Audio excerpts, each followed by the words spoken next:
Hey guys, I hope you're doing good. So, for my side, I'm doing pretty good. I mean, actually, I'm doing a bit of walking.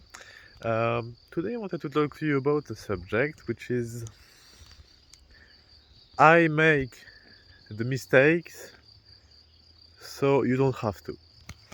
Um, it's a philosophy to have in the sense that you're kind of lifelong student, even though like you maybe are still in the education system as I am, or if you're out of this education system, then the thing is you're still learning everything.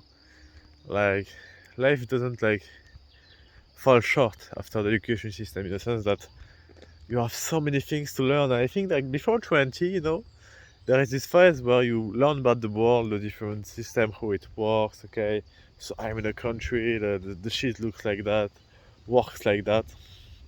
There is a government like, and royalty has been abolished. It's funny, but like it's true that at some point, like when we are young, we believe a lot of things and stuff, and also about human nature. But I think the real learning of human nature comes after 20, or like maybe after 18, if you want to say, when you have to depend on yourself and you really like also kind of depend on others sometimes. If you have a work, for example, you depend on your boss and not on yourself. So you learn a lot of things about human relationships and humans in general, and first of all yourself. And in this sense, I want you to never have a closed mind, a closed soul, because it's really by being open that we learn things. And as said Marcus Aurelius, uh, the truth did the truth did not hurt. The truth hurts no one. So it means that like, for if you're having an argument with someone about something, or if you're trying to discover, and the ego is blocking you, which is normal. Like, of course you have ego, of course. Like, getting off ego is like a long path of meditation. Like, I've not been through this shit, so I can tell, but like, we have all egos, and it's normal to oppose it. But like, just maybe tell yourself, if this guy has the truth, then this is maybe preferable for me to listen to it. And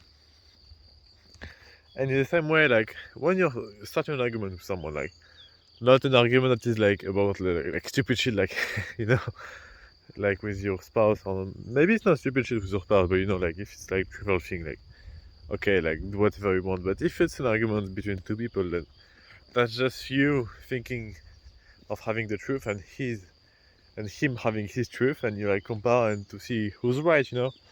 So really, like maybe try to see the argument as something like beneficial for you both, and not just a fight. I think it's a fight to see the truth in that sense. So really, what I wanted to tell you is that people may have go through like years of something of tribulation. For example, with business, which I'm a lot interested in right now, and I read a lot and listened to a lot of podcasts and audio and stuff. So really, the thing is that if you want to learn something, for example, cooking, then who are you gonna look up to? You're gonna look up to the cook who's have like 5 or 10 years of experience, who have like made many mistakes, and the teaching of his can help you like actually not spend that 5 years of mistakes, and basically go to that point like, of course you have to start somewhere, and it will be messy in the beginning, but you have a lot of mistakes that you don't have to go through. It means more time for you, even if not making mistakes have a nice have not a nice connotation, in the sense that if you make your mistakes yourself, then you've discovered the principle yourself, and maybe looks more authentic to you. But I think it's also like a tribulation of ego, in the sense that you want to do it yourself, to tell that, yeah, my success comes from myself, and you feel better. And of course, yeah, but why not take the people who is willing to give the advice he has earned for 5 years, and it's those 5 years that you don't have to spend to acquire this knowledge. So really, guys, be open, be close to nature, because as say Socrates or Plato, I don't remember, one of the Greek philosophers, like you are the most happy when you are in accordance to your value. Look, really, And I think nature brings you back to those values because in modern days, I think we lost the appreciation for nature.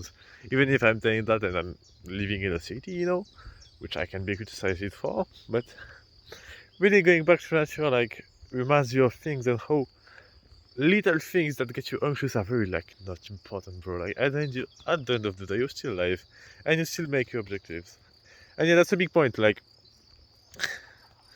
if like me you get stressed like kinda easily, about shit and stuff, like relationship going not well for like a day or something, or shit's like that, like bro, you have your goals. You'll make them. Like why the fuck would you be sad? I mean, end of this year I'll go make my objective, which is like living in Japan. So going for I'm going in September to move to Japan. And I'm like, yeah, like, okay, bitch, like, I'm stressed about that, but, like, do I care? Seriously, like, I'm going to Japan anyways.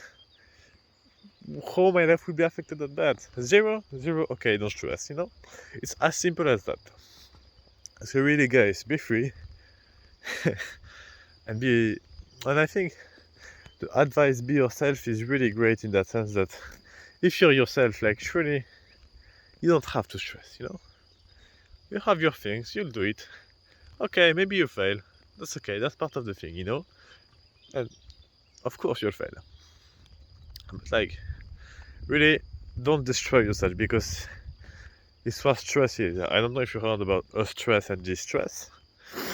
Well, stress is the good stress. For example, if you do resistance training, that's good stress because your body will gonna better thanks to it because it's pressure put on your body. And then you have distress. Distress is the stress you have most in common days. Oh, car was passing by. Sorry, a car passed by. So really, distress is the bad one. Like you're having work in the class, but you didn't make the homeworks. It's the stress that make you feel bad because it only make you feel bad and destroy you in the inside. So really, that's why I want you to focus on your goals. And if your goal is to do something like attain financial freedom and you're doing every of the good habits, then there is really no reason that you don't do them. So really, focus on that. And if you have that, everything will right. Because like, yeah, at the end of the day, if you feel a bit sad today, then you don't give a shit because like in 6 months you will have what you crave for, and not in a sense of consumerism, but in a sense of doing what you are meant to be.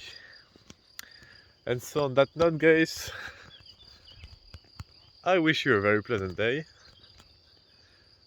and I wish you to remember, as I say, that whatever the sadness comes in your life, then one, you still be alive, and second, you'll make your goal, so everything will wait.